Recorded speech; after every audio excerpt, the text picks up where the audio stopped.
Nous allons maintenant céder la parole à un membre du deuxième groupe d'opposition, et c'est le député de Rosemont. Monsieur le député. Merci, Monsieur le Président. Je vais déposer une motion aujourd'hui sur l'an 1 de l'agression russe en Ukraine. J'en profite pour saluer les gens de la communauté ukrainienne du Québec qui sont avec nous aujourd'hui.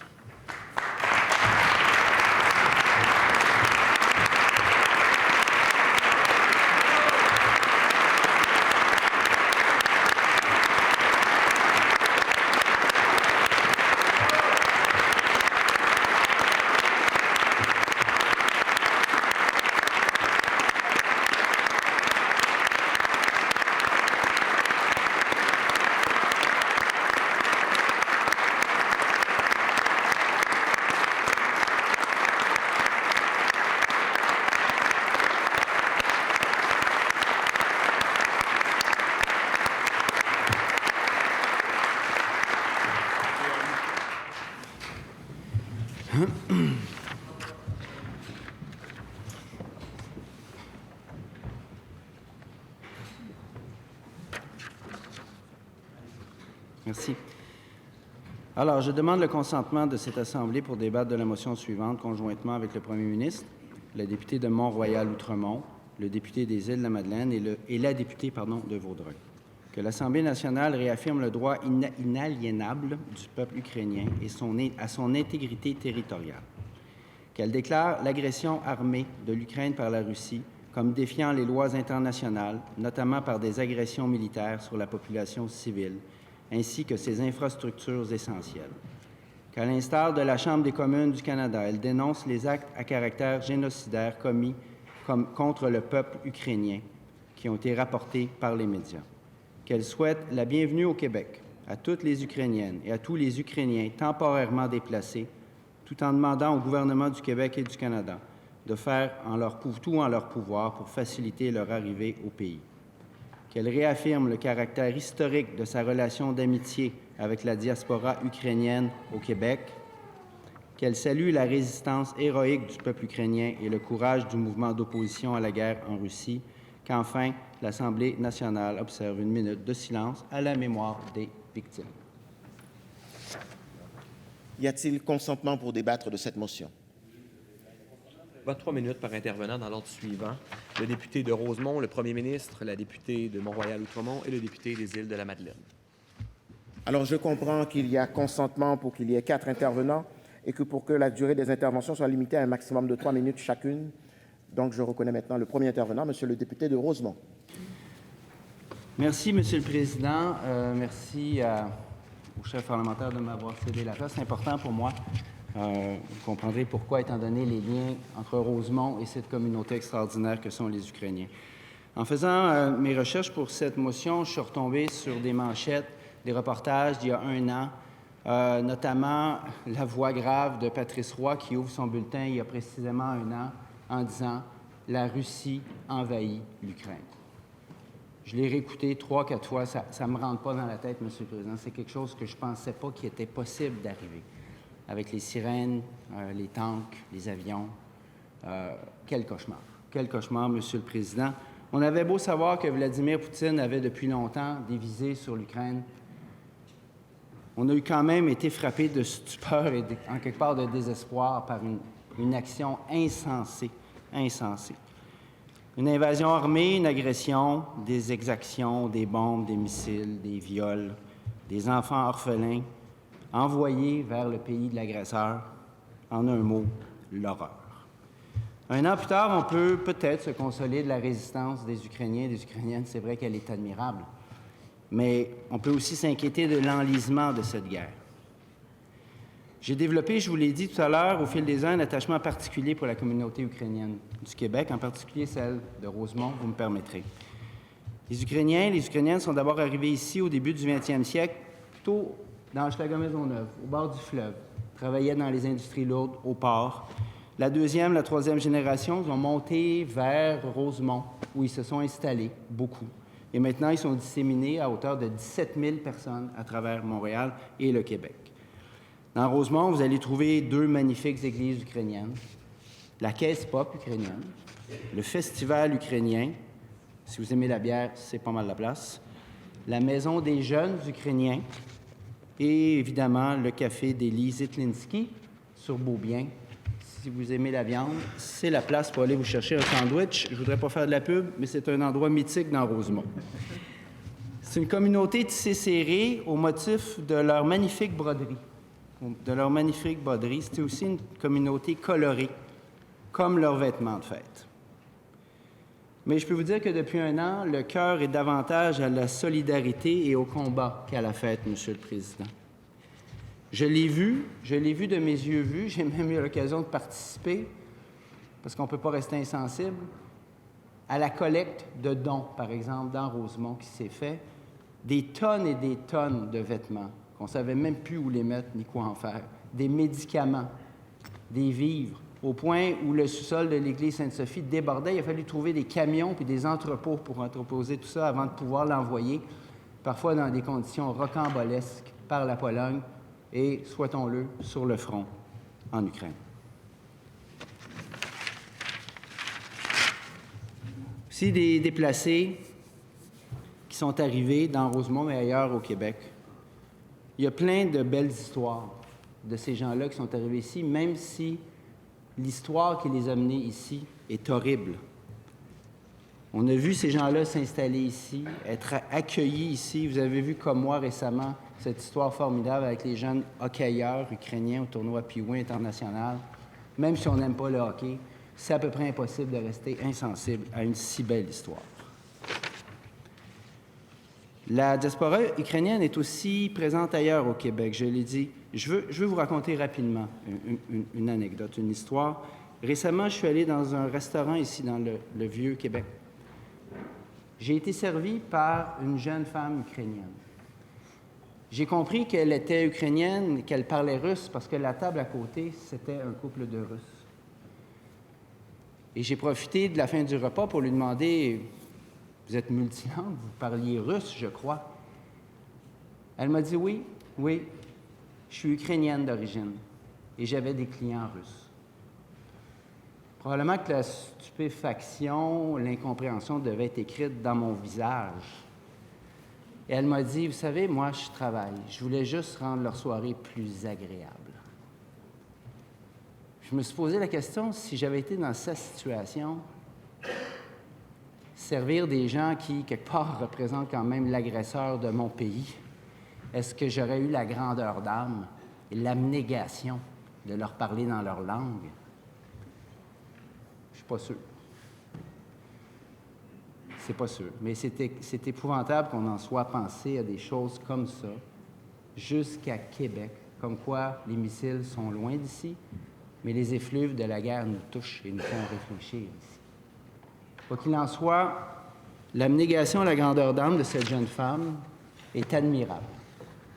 Tout comme, d'ailleurs, le combat et la résistance du peuple ukrainien.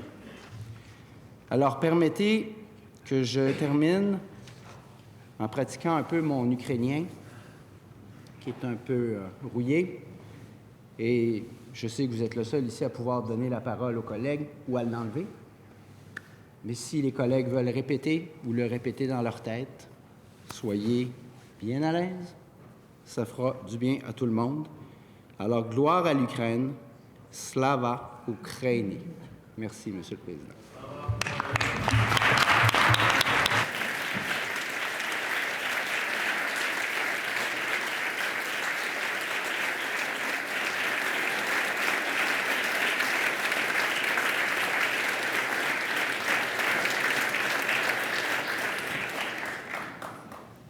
Je cède maintenant la parole au Premier ministre du Québec, Monsieur le Premier ministre. Merci, Monsieur le Président. Bien, moi aussi, je veux commencer par saluer les membres de la communauté ukrainienne qui sont avec nous, en particulier la maman qui a perdu sa petite fille. On a tous été touchés au Québec. Puis le papa qui est venu d'Ukraine pour les funérailles. On est vraiment tous touchés. Nos sympathies, nos condoléances. Je veux saluer aussi, j'ai eu l'occasion, avant la période de questions, d'échanger avec les membres de la communauté. Il y a des conjoints que leur conjoint est encore là-bas en train de combattre. Mais il y a des femmes aussi qui sont en train de combattre. On me disait que c'est historique. Il n'y a jamais eu autant de femmes qui combattent dans une armée. C'est quand même pas rien. Et, bon, il y en a qui sont ici depuis un certain temps. On me dit là, qu'il y en avait avant la guerre à peu près 40 000. Puis, depuis le début de la guerre, il y a un an, on a accueilli 11 000 de plus. On est très fiers de ça. Moi, je suis très fier, puis j'en profite pour dire merci aux Québécois. On est de tout cœur avec vous. D'ailleurs, je vois la pianiste là, qui m'a remis un cœur. Je pense qu'il n'y a rien de mieux pour symboliser notre appui, notre solidarité. Et effectivement, il y a un an, comme le disait le député de Rosemont, on ne croyait pas ça, que l'armée russe là, de Vladimir Poutine là, ose envahir l'Ukraine là, en violation complète du droit international. Mais ce qu'on ne pensait pas non plus, si on est bien honnête, c'est que les Ukrainiens pourraient résister aussi longtemps. C'est quand même là, puis leur détermination, leur résilience, leur courage, force l'admiration. Et aujourd'hui, ben oui, les Québécois, le Québec est un peuple pacifique, mais quand tout un peuple subit une guerre d'oppression, il faut se ranger, tout le monde derrière ce peuple-là. Et les Ukrainiens, avec raison, ne veulent pas se laisser envahir là, par le régime russe de Vladimir Poutine. Puis, depuis un an, ils se battent. Ils sont en train de payer le prix ultime pour défendre leur liberté. On parle de milliers de morts, des soldats, mais aussi des civils, aussi des enfants. Et je veux saluer le leadership exceptionnel du président Volodymyr Zelensky. Vous savez, c'est dans les moments durs qu'on reconnaît les grands leaders. M. Zelensky, là, c'est un grand leader. Vous pouvez être fiers de lui. On est fiers de lui. Je veux saluer puis appuyer le travail qui a été fait par le gouvernement du Canada pour envoyer de l'aide, pour mettre en place des sanctions contre le régime agresseur de Poutine. Et aujourd'hui, bien, je veux rappeler le soutien total du peuple québécois au peuple ukrainien dans son combat pour la liberté. Puis vous savez, vous vous battez pour votre liberté, mais vous battez aussi pour nous, pour notre liberté aussi en même temps. Donc, aujourd'hui, puis jusqu'à la fin de cette guerre, les Québécois vont être derrière les Ukrainiens. Courage. Merci.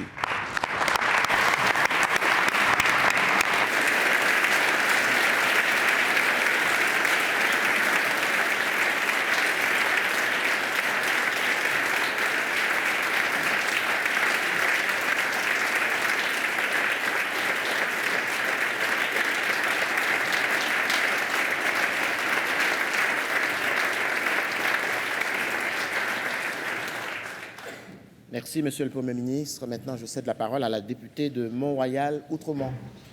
Merci, Monsieur le Président. Je me sens privilégiée de pouvoir prendre la parole ce matin. Merci. Permettez-moi à mon tour de saluer chaleureusement les membres de la communauté ukrainienne présents avec nous ce matin. Nous sommes choyés de vous compter parmi nous. Volodymyr Zelensky nous met en garde quant à 3 erreurs tragiques à éviter. Que le monde s'habitue à la guerre, l'accepte et l'oublie. Le geste de solidarité que nous posons aujourd'hui en faveur de l'Ukraine, 1 an après qu'elle fut attaquée, contribue à ce que nous ne tombions pas dans ce piège. Devant les scènes de dévastation qui peuplent nos écrans depuis 12 mois, Nous avons tous et chacun un devoir de ne pas laisser le temps venir amoindrir notre indignation, notre sensibilité, notre empathie et notre soutien. La volonté du peuple ukrainien, elle, ne change pas.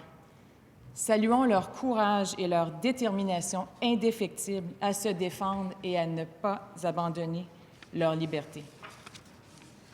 Bien que le conflit se déroule à des milliers de kilomètres du Québec, ne doutons jamais qu'un dénouement malheureux aurait des incidences graves sur notre quotidien. Plutôt que de rappeler les tristes bilans qui s'alourdissent depuis un an, à l'instar de mon collègue le député de Rosemont, devant ces bilans devant lesquels nous nous sentons impuissants, j'ai envie ce matin de nous laisser inspirer par les multiples gestes de solidarité et d'entraide dont nous avons été témoins depuis le début du conflit. Plusieurs familles québécoises ont ouvert leurs portes à des familles ukrainiennes pour les héberger, le temps qu'elles puissent commencer à voler de leurs propres ailes. J'ai vu cette grande bonté s'opérer tout près de chez moi l'été dernier. Des familles de Ville-Mont-Royal, Outremont, de Côte-des-Neiges notamment, ayant accueilli des Ukrainiens dans leur foyer, ont demandé l'aide de la communauté afin de trouver et meubler des logements. La rapidité avec laquelle l'aide s'est déployée, monétaire et en biens, était vraiment impressionnante. Malgré l'ampleur des défis qu'ils doivent surmonter ici, après avoir quitté l'horreur de la guerre et un déracinement douloureux, les Ukrainiens que je côtoie travaillent très fort à se refaire une vie, s'intégrer à notre société, participer à notre culture et apprendre le français.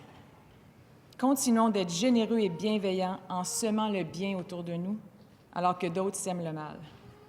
Continuons d'accueillir les Ukrainiens si durement affectés par la guerre. Ils sont comme nous sommes comme eux. Pour citer Gilles Vigneault, « Les humains sont de ma race ». Merci.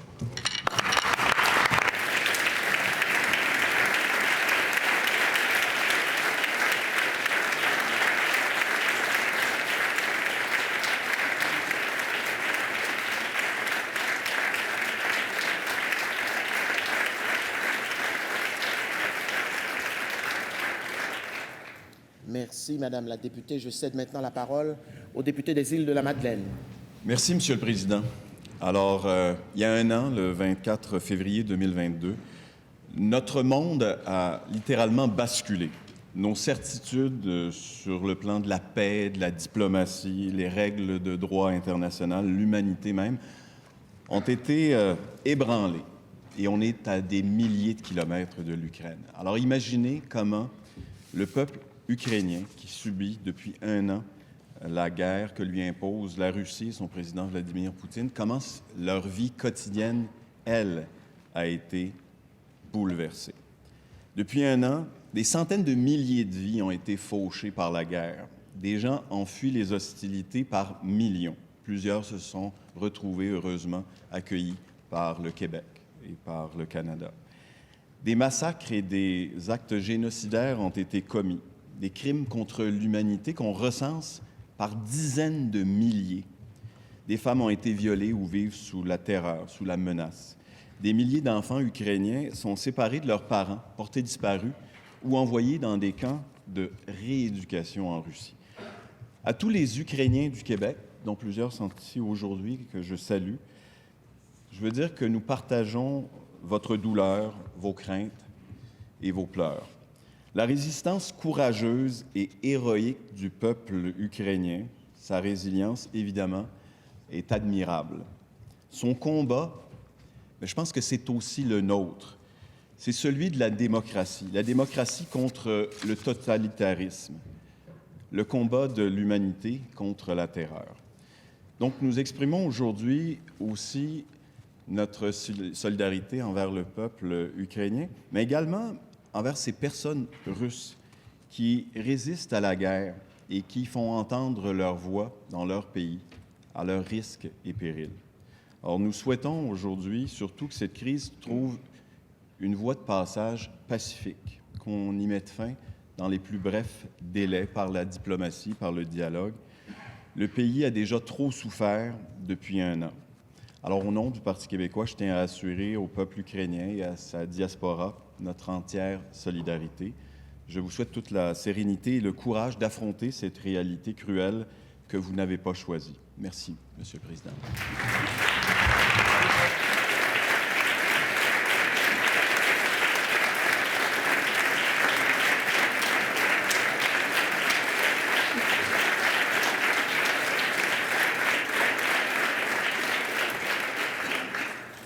Merci, Monsieur le député. Cette motion est-elle adoptée?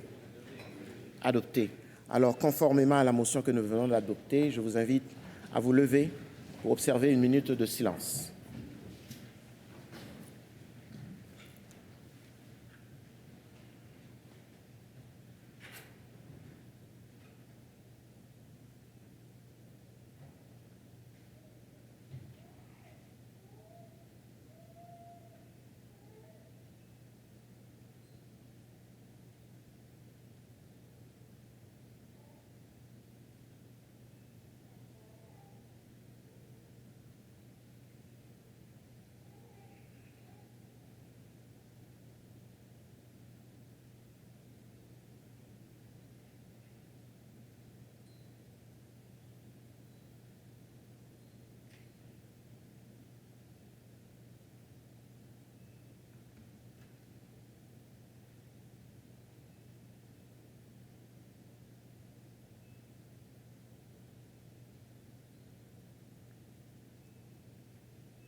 Merci.